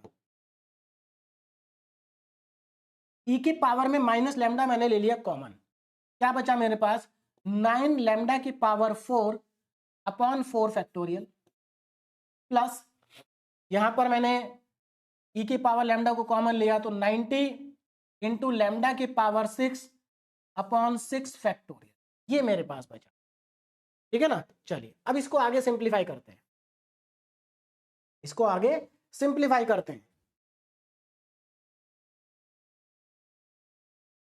चलिए देखिए तो यहां पर अब हमारे पास देखो ई की पावर लैम्डा से ई की पावर माइनस लैम्डा क्या हो गया, कैंसिल आउट हो गया। अब जो बचा उसको लिख लेते हैं। अच्छा एक चीज और, हम यहाँ पर लैम्डा की पावर 2 भी कॉमन ले सकते थे, है ना। चलिए कोई बात नहीं, नहीं लिया, लेकिन यहाँ पर एक साथ आप ले लेना तो एक साथ ही कैंसिल आउट हो जाएंगे। देखो अब यहाँ पर लेफ्ट में हमारे पास बच रहा है lambda square upon 2 factorial, 2 factorial मतलब 2 इंटू 1 2 ही आएगा, इज इक्वल टू इधर से लैम्डा स्क्वायर को मैंने पहले कॉमन नहीं लिया था, अब ले लेता हूँ, एक स्टेप मेरा बढ़ गया, लेकिन आप एक साथ कॉमन ले लेना, लैम्डा स्क्वायर बाहर आ जाएगा, अंदर क्या बचेगा 9 लैम्डा स्क्वायर डिवाइडेड बाई, अब मैं यहाँ पर 4 फैक्टोरियल को ओपन कर रहा हूँ, तो 4 इंटू 3 इंटू 2 इंटू 1 प्लस, अब यहां पर देखो 90 लैम्डा की पावर, अच्छा लैम्डा स्क्वायर को मैंने कॉमन लिया था तो वहां लैम्डा स्क्वायर, यहाँ लैम्डा की पावर 4 बचेगा क्योंकि लैम्डा स्क्वायर कॉमन ले चुके हैं, और 6 इंटू 5 इंटू 4 इंटू में 3 इंटू में 2 इंटू में 1, बस अब इसको सिंप्लीफाई करना, बाकी कुछ नहीं है। देखो यहाँ पर एक लैम्डा स्क्वायर से लैम्डा स्क्वायर कैंसिल हो गया। अब यहाँ पर देखो जरा, ये हमारे पास 3 से 3 टाइम्स कैंसिल, और कुछ तो कैंसिल नहीं हो रहा है ना, ठीक है ना, 3 से 3 टाइम्स ये कैंसिल हुआ। यहाँ पर 90 है, अब यहाँ पर देखो जरा ध्यान से, यहाँ पर आप इसको कैंसिल कर सकते हैं 3 से 30 टाइम्स, फिर आप 6 5 जा 30 और ये 30 पूरा कैंसिल हो गया। ठीक, अब आगे बढ़ते हैं। देखिए यहाँ पर हमारे पास लेफ्ट में बचा 1/2, ये क्या बचा 1/2 इज इक्वल टू, यहां देखो क्या बचेगा 3 lambda square divided by 8 plus यहां पर बचा हमारे पास लैम्डा की पावर 4 और डिवाइडेड बाई 4 2 जा 8, यहां भी 8 बचा, एलसीएम 8 आ जाएगा, तो 1/2 इज इक्वल टू, इनका एलसीएम आ गया 8 और ये हमारे पास बचा 3 लैम्डा की पावर 2 प्लस लैम्डा की पावर 4, क्रॉस मल्टीप्लाई कर देंगे, है ना, क्रॉस मल्टीप्लाई अगर आप इसको करते हैं तो यहाँ पर देखिए ये इधर आ जाएगा 8 4 बनेगा, तो ये 4 इज इक्वल टू 3 लैम्डा की पावर 2 प्लस लैम्डा की पावर 4। अगर मैं इसको इक्वेशन फॉर्म में लिखूं तो मतलब इसको हम स्टैंडर्ड फॉर्म में लिखें तो लैम्डा की पावर 4 प्लस 3 लैम्डा स्क्वायर और -4 इक्वल टू में 0। ये स्टैंडर्ड, देखिए इक्वेशन तो ये भी है लेकिन ये स्टैंडर्ड फॉर्म हो गई। अब इसको हमें सॉल्व करना है ना, ये एक तरह से बाई क्वाड्रेटिक इक्वेशन है, तो इसको सॉल्व आप बिल्कुल क्वाड्रेटिक की तरह भी कर सकते हैं, या आप इसमें पहले लैम्डा स्क्वायर की जगह एक्स पुट कर लीजिए। तो देखिए मैं आगे चलता हूं और यहां पर हम पुट कर देते हैं, क्या पुट कर देते हैं, put lambda square equal to X, put lambda square equal to X. आप डायरेक्ट भी कर सकते हैं, है ना। तो अगर मैं लैम्डा स्क्वायर की जगह एक्स पुट करूं तो ये लैम्डा की पावर जो 4 था ये हमारा बन जाएगा एक्स स्क्वायर प्लस, और ये जो 3 लैम्डा स्क्वायर था ये 3x बनेगा और -4 इक्वल टू 0। और इसके फैक्टर आप बहुत आसानी से कर सकते हैं, क्वाड्रेटिक इक्वेशन है X square plus 4x minus X minus 4 equal to में 0। यहाँ पर x कॉमन आ गया तो x प्लस 4 माइनस 1 कॉमन आ गया, तो यहाँ पर भी आपके पास x plus 4 equal to 0, x minus 1 और x प्लस 4 इक्वल टू में 0। तो यहां से x की आपको दो वैल्यू मिल रही है, एक तो 1 और एक -4। अब जरा ध्यान देंगे, हमने x को क्या माना था, लैम्डा स्क्वायर, लैम्डा स्क्वायर। तो यहां पर ध्यान देना x की पहली वैल्यू है 1, अगर मैं x की जगह वापस लैम्डा स्क्वायर पुट कर दूं तो 1, यानी कि lambda equal two plus minus 1, और लैम्डा की वैल्यू कभी नेगेटिव नहीं होगी यहाँ पर, तो इसका मतलब लैम्डा को हम लेंगे पॉजिटिव, तो ये आ गया हमारे पास लैम्डा इक्वल टू 1। तो हमारे पास लैम्डा की वैल्यू आ गई 1। बोलो बात समझ में आ रही है। अच्छा अगर आप मान लीजिए यहां पर ध्यान देना जरा, x इक्वल टू -4 भी है, अब x की जगह अगर आप लैम्डा स्क्वायर पुट करते हैं तो lambda square is equal to -4, और ये क्या हो जाएगा, इमेजिनरी नंबर आ जाएगा। इसका मतलब इसको हम क्या करेंगे, रिजेक्ट कर देंगे, इसको क्या करेंगे, रिजेक्ट कर देंगे, यानी कि लैम्डा की हमारे पास एक ही वैल्यू है और वो है हमारे पास 1। तो यहां पर आप फाइनली लिख सकते हैं कि lambda equal to 1, hence lambda equal to 1 है। क्या पूछा था हमसे, find mean and variance, mean and variance, हमसे मीन और वेरिएंस पूछा था। देखो तो हमारे पास लैम्डा की वैल्यू कितनी आ गई, 1 आ गई। अब अगर लैम्डा हमारे पास 1 आ गया तो इसका मतलब हमारे पास मीन भी 1 होगा और वेरिएंस भी 1 ही होगा, क्योंकि दोनों ही लैम्डा के इक्वल होते हैं। बोलो बात समझ में आ गई। तो ये हमारा सिंपल सा एक क्वेश्चन था जो बहुत ही आसानी के साथ आप लोग कर सकते हैं। तो ये एकदम डेफिनेशन के ऊपर बेस्ड था, डायरेक्ट फॉर्मूले के ऊपर बेस्ड था, आपको कुछ नहीं करना था। इस टाइप के क्वेश्चन मैंने आपको डीपीपी में भी दिए हैं, तो आपको कुछ नहीं करना होता, फॉर्मूला लगाएंगे, वैल्यू आसानी से आपकी आ जाएगी। देखिए क्वेश्चन बहुत आसान होते हैं प्रोबेबिलिटी के। नेक्स्ट क्वेश्चन चलते हैं, if the variance of the Poisson distribution is 2। देखो इस लाइन पर ध्यान दो, इन्होंने कहा कि वेरिएंस जो है पॉइसन डिस्ट्रीब्यूशन का वो 2 है। तो यहां पर आपको सीधे सीधे एक बात समझ में आ गई होगी कि यहां पर हमें लैम्डा की वैल्यू 2 दे रखी है, तो हमें यहां पर क्या गिवन है, हमें यहां पर गिवन है लैम्डा इक्वल टू 2, क्योंकि वेरिएंस जो होता है वो लैम्डा होता है। Find the probability for r equal to 1 2 3 4।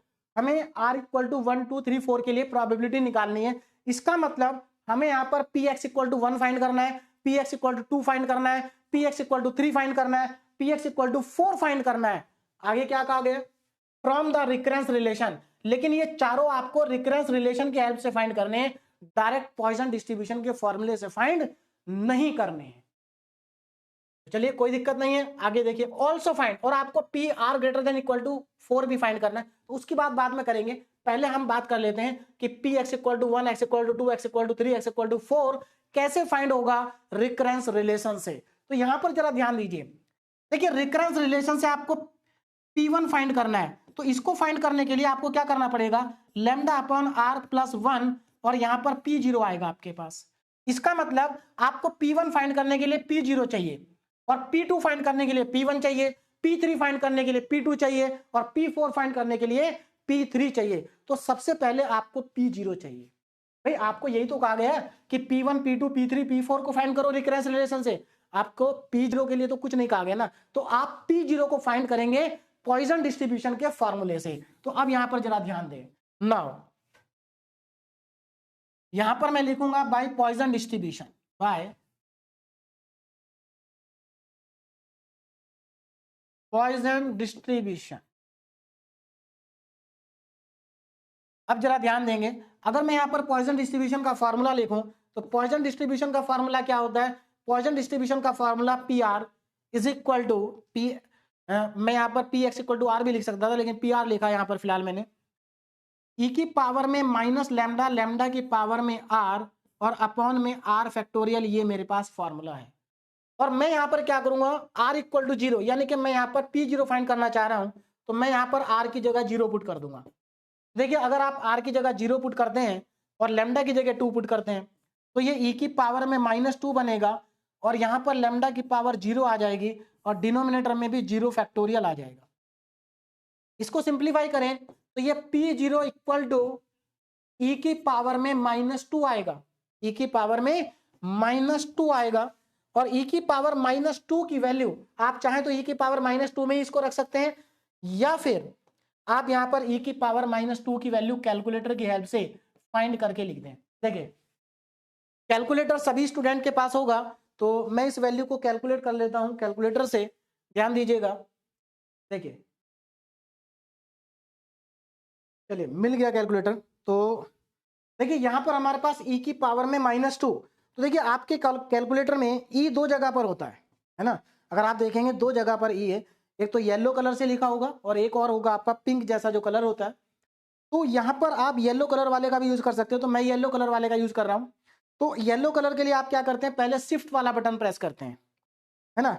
तो यहां पर जब आप शिफ्ट का बटन प्रेस करेंगे और उसके बाद वहां पर आप देखेंगे एक जगह येलो कलर से ई की पावर x लिखा होगा, उसको आप प्रेस कर देंगे, है ना। अब यहां पर x की वैल्यू क्या है, x की वैल्यू यहां पर -2 है, तो आप उसको प्रेस करने के बाद -2 लिखेंगे, तो यहां से आपको e की पावर -2 की वैल्यू मिल जाएगी और ये वैल्यू आपको मिलेगी 0.1353। मैंने 4 डिजिट तक लिख लिया, वैल्यू और आगे भी है। तो ये हमारे पास P0 आ गया। अब देखो ना बाय रिकरेंस रिलेशन, अब यहां पर यूज करेंगे हम रिकरेंस रिलेशन का जो इन्होंने कहा था। तो बाय रिकरेंस रिलेशन, अब जरा ध्यान देना रिकरेंस रिलेशन पे। देखो रिकरेंस रिलेशन क्या कहती है हमें कि P R plus 1 is equal to lambda upon R plus 1 और पी आर, ये हमारे पास रिकरेंस रिलेशन होती है।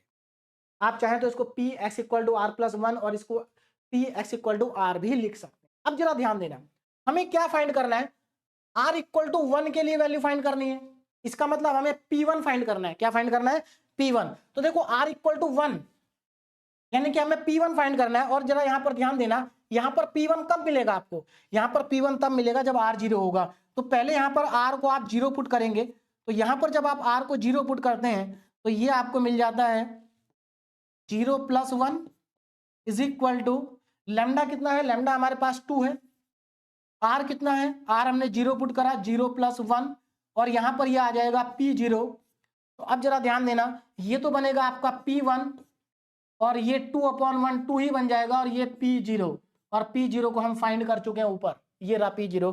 तो अब आप क्या करेंगे, P0 की यहां पर वैल्यू पुट कर देंगे, मतलब जो वैल्यू आपके पास आई थी उसी को आप 2 से मल्टीप्लाई कर देंगे, तो ये वैल्यू आपको मिल जाएगी 0.2706। तो ये हमारे पास आ गया P1, है ना। ये हमारे पास क्या था, P0 था, लेकिन हमसे P0 नहीं पूछा था, हमसे P1 पूछा था, तो एक आंसर तो हमारा ये आ गया।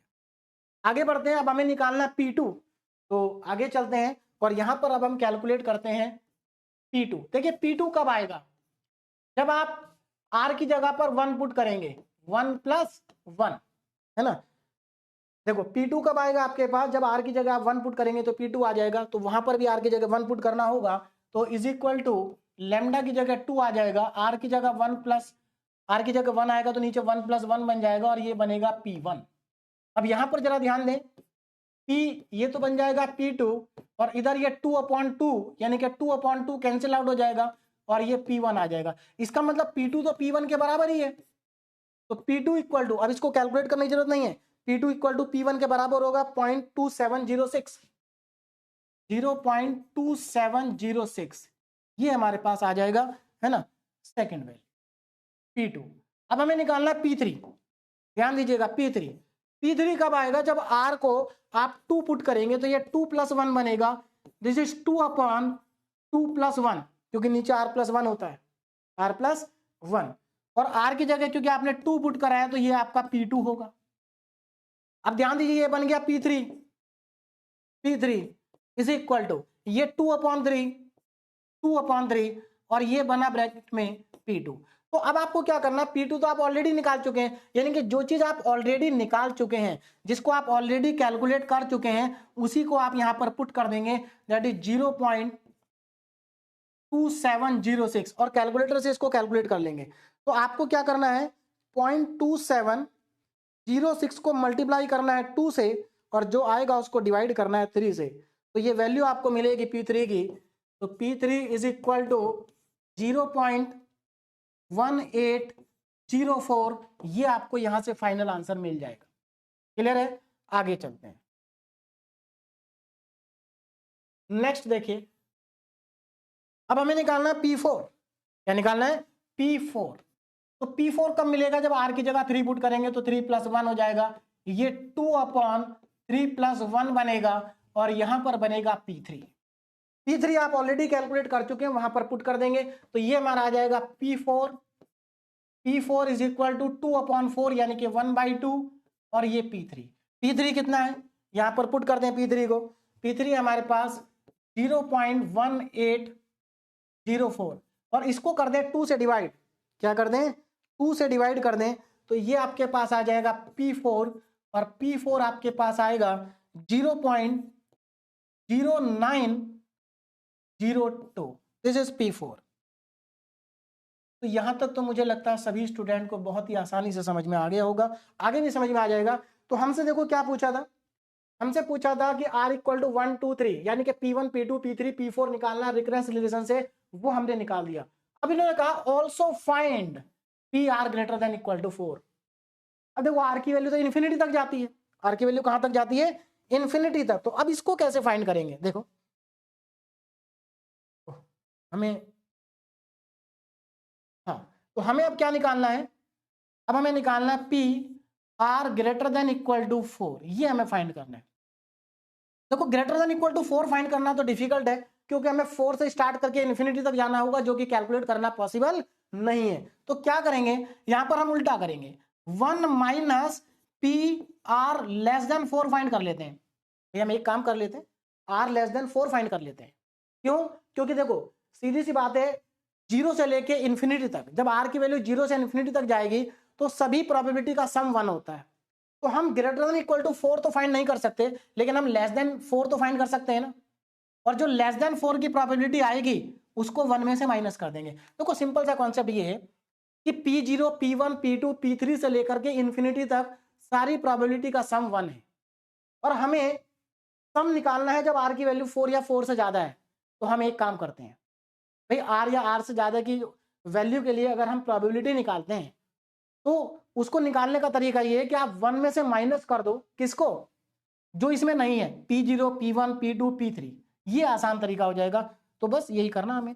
तो PR greater than equal to 4 is equal to 1 minus, हम यहां से देखिए 1 माइनस क्या निकालेंगे, जरा ध्यान दीजिए, P0 plus P1 plus P2 plus P3, ये हम फाइंड कर लेते हैं।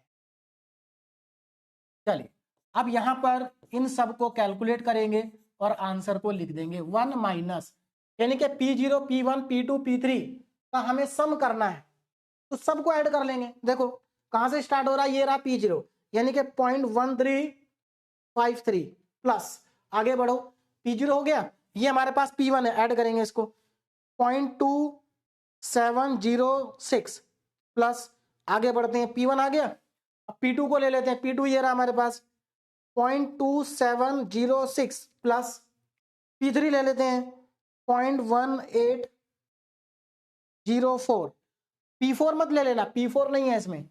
इन सबको ऐड करते हैं तो हमारे पास वैल्यू आती है 0.8569 और इसको कर देते हैं -1 में से माइनस, तो हमारे पास प्रोबेबिलिटी आ जाएगी PR greater than equal to 4 is equal to, इसको कर देते हैं 1 में से माइनस, तो ये हमारे पास आएगा 0.1431। This is the final answer. तो मेरे ख्याल से ये भी आपको समझ में आ गया होगा, है ना, आसानी से, कि किस तरह से हमारा ये आंसर आया है। अब आगे बढ़ते हैं और आज का हमारा last question, question number 3। Using Poisson distribution find the probability. देखिए पॉइजन डिस्ट्रीब्यूशन का यूज करना है और प्रोबेबिलिटी फाइंड करनी है। क्या प्रोबेबिलिटी फाइंड करनी है? That the ace of spade, ace मतलब जिसको हम इक्का बोलते हैं और स्पेड मतलब चिड़ी, है ना, तो चिड़ी के पत्ते होते हैं। तो यहां पर एस ऑफ स्पेड की बात हो रही है। Will be drawn from a pack of well shuffled card at least 1 in 104 consecutive trial. देखो यहाँ पर नंबर ऑफ ट्रायल कितने हैं? 104, और यहाँ पर हमें पॉइजन डिस्ट्रीब्यूशन का यूज करना है। और हमने पॉइजन में पढ़ा है कि जब n किसको अप्रोच करता है? इन्फिनिटी को। लेकिन क्या ये इन्फिनिटी है? नहीं है। लेकिन अगर आप यहाँ पर पॉइजन डिस्ट्रीब्यूशन नहीं लगाएंगे ना और इसको बाइनोमियल से करने की कोशिश करेंगे तो ये आपके लिए इन्फिनिटी का ही काम करेगा। बात समझ में आ रही? ये इन्फिनिटी का ही काम करेगा। चलिए देखिए, तो यहां पर हमें सबसे पहले तो प्रोबेबिलिटी ऑफ सक्सेस ले लेते हैं। देखो इन्होंने क्या कहा कि find the probability that ace of spade will be drawn. देखो आपके पास 52 कार्ड्स हैं, 52 कार्ड्स हैं। उन 52 कार्ड में स्पेड के कितने एस होते हैं? स्पेड के कितने एस होते हैं? तो आप जानते हैं स्पेड का एक ही एस होता है, एक ही इक्का होता है, चिड़ी का इक्का एक ही होता है। तो इसका मतलब यह हुआ कि यहां पर स्पेड का कार्ड एक है और वो आएगा। इसकी प्रोबेबिलिटी क्या है भाई? 52 कार्ड में से एक कार्ड आ जाएगा जो आप चाहते हैं। इसकी प्रोबेबिलिटी क्या होगी? 1/52, क्योंकि फेवरेबल 1 है और टोटल आपके पास 52 है। तो सबसे पहले तो यहां पर हम क्या लेंगे? प्रोबेबिलिटी लेंगे, ठीक है ना। तो सबसे पहले मैं यहां पर निकालूंगा प्रोबेबिलिटी किस चीज की? एस ऑफ स्पेड की। हमारा जो ड्रॉन कार्ड है वो किसका हो? एस ऑफ स्पेड हो। इस बात की प्रोबेबिलिटी क्या होगी भाई? 1/52 होगी, 1/52। इसका मतलब ये है कि आपके पास प्रोबेबिलिटी ऑफ सक्सेस हो गई 1/52। नाउ नंबर ऑफ ट्रायल कितने हैं? नंबर ऑफ ट्रायल है 104। देखो आप देख सकते हैं यहां पर प्रोबेबिलिटी जो है वो वेरी स्मॉल है और नंबर ऑफ ट्रायल जो है वो वेरी लार्ज है। नंबर ऑफ ट्रायल क्या है? ज्यादा है यहाँ पर। जबकि हमने बाइनोमियल में हम देखते थे वहां पर क्या होता था, कभी वहां पर 10 ट्रायल होते थे, कभी 6 ट्रायल होते थे, इस तरह के ट्रायल होते थे। यहाँ पर नंबर ऑफ ट्रायल्स क्या है? ज्यादा है। बात समझ में आ गई? अगर आप इसको बाइनोमियल थ्योरम से करने की कोशिश करेंगे, बाइनोमियल थ्योरम से, तो देखो नंबर ऑफ ट्रायल कितने हैं? 104। तो एनसीआर होता है 104 और यहां पर हमारे पास C1 आ जाएगा, फिर P की पावर R की पावर। ये तो फिर भी थोड़ा सा आसान पड़ेगा क्योंकि यहाँ C1 है। आप सोच कर देखिए कि अगर ये 104 और यहाँ पर होता 50, क्या आप इसको कैलकुलेट कर पाते? बहुत मुश्किल हो जाता है ना। चलिए अब यहां पर देखो जरा, n की वैल्यू 104 है, तो यहां पर सबसे पहले हमें क्या निकालना होगा? लैम्डा। लैम्डा क्या होता है हमारे पास? NP। तो लैम्डा की वैल्यू कितनी आ जाएगी? n हमारे पास 104 है और p हमारे पास 1/52 है। तो आप देख सकते हैं लैम्डा की वैल्यू जो है वो फाइनाइट है ना। लैम्डा इज इक्वल टू कितना आ गया? 2 आ गया। तो लैम्डा की वैल्यू हमने फाइंड कर ली 2। अब हम क्या करेंगे? अब जरा ध्यान देखो, अब इस क्वेश्चन में क्या है? इस क्वेश्चन में हमसे कहा गया है कि पॉइजन डिस्ट्रीब्यूशन का यूज करना है, यूजिंग पॉइजन। अगर आप इस क्वेश्चन को बाइनोमियल से करेंगे तो थोड़ा सा टफ होगा, लेकिन बहुत ज्यादा टफ नहीं होगा क्योंकि यहाँ पर एक ही कार्ड की बात हो रही है। हाँ, अगर यहीं पर कार्ड ज्यादा होते, अगर यहीं पर कार्ड ज्यादा होते तो बहुत ज्यादा डिफिकल्ट हो जाता। मान लीजिए ये 104 है और यहाँ पर मान लीजिए कार्ड 5 होते, तो 104 C5 की वैल्यू को कैलकुलेट करना हमारे लिए बहुत ज्यादा डिफिकल्ट हो जाता। बात समझ में आ रही है? तो ये पर्टिकुलर क्वेश्चन अगर आप बाइनोमियल से करेंगे तो बाइनोमियल से भी हो जाएगा, ज्यादा डिफिकल्ट नहीं होगा। लेकिन सिर्फ ये क्वेश्चन, ऐसे क्वेश्चन बहुत कम होंगे जो कि बाइनोमियल और पॉइजन से दोनों से आसान होंगे। मैक्सिमम क्वेश्चन क्या होंगे कि वो बाइनोमियल से होंगे ही नहीं और पॉइजन से बहुत आसान होंगे। चलिए आगे बढ़ते हैं, लैम्डा की वैल्यू 2 आ गई। अब आगे देखिए, हमें क्या करना है, पॉइजन डिस्ट्रीब्यूशन का यूज करना है। और यहां पर आप देखिए आपको 104 कॉन्जिक्यूटिव नंबर ऑफ ट्रायल दिए गए हैं, 104 कॉन्जिक्यूटिव नंबर ऑफ ट्रायल। इनका हमें क्या करना है, यूज करना है। कैसे यूज करेंगे ध्यान दीजिएगा।